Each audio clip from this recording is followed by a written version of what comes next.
Hey Leah, who do you have here? Hi, Janetta. So these are our straw-colored education bats. Their names are Sierra and Leone, and they live here in the education department at your Akron Zoo.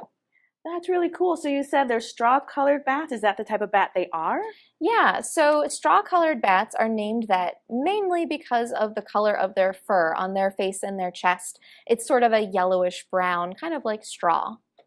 So how did Sierra and Leone become members of the zoo here? So Sierra and Leone were both born on our bat exhibit. So they have lived their whole lives here at the zoo. And they moved over to education a couple of years ago because they weren't able to hang on exhibit as well.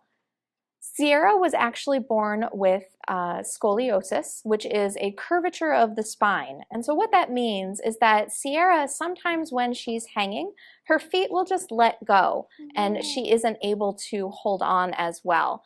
And Leone, she doesn't have anything physically wrong with her, but she never learned how to land.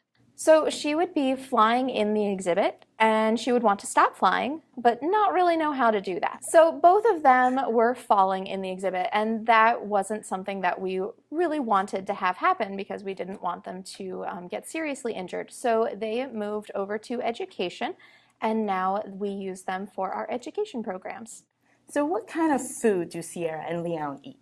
Sierra and Leone are a little bit different from the bats that we have here in Ohio. Ohio bats are insect-eating bats, and they come out at night, especially in the summertime, you'll notice them, and they will eat all of the different insects that we have, moths, mosquitoes, everything like that.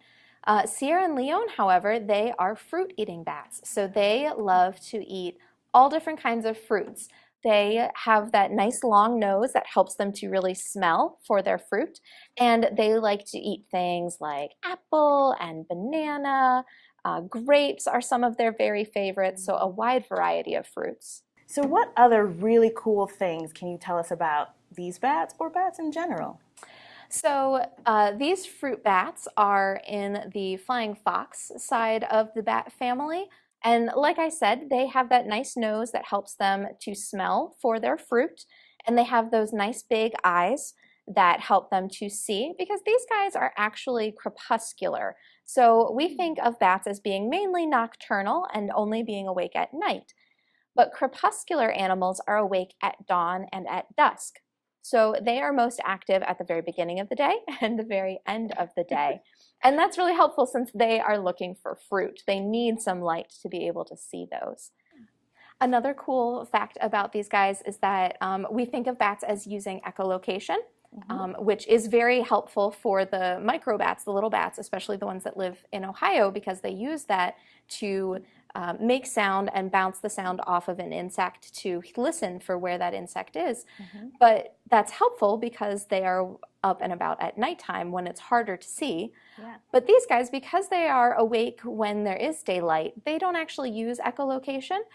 They have very well developed that sense of smell as well as the eyesight. Their eyesight is actually very similar to our own, so they can see color just like we can, and that is what helps them find their fruit as opposed to trying to listen for it.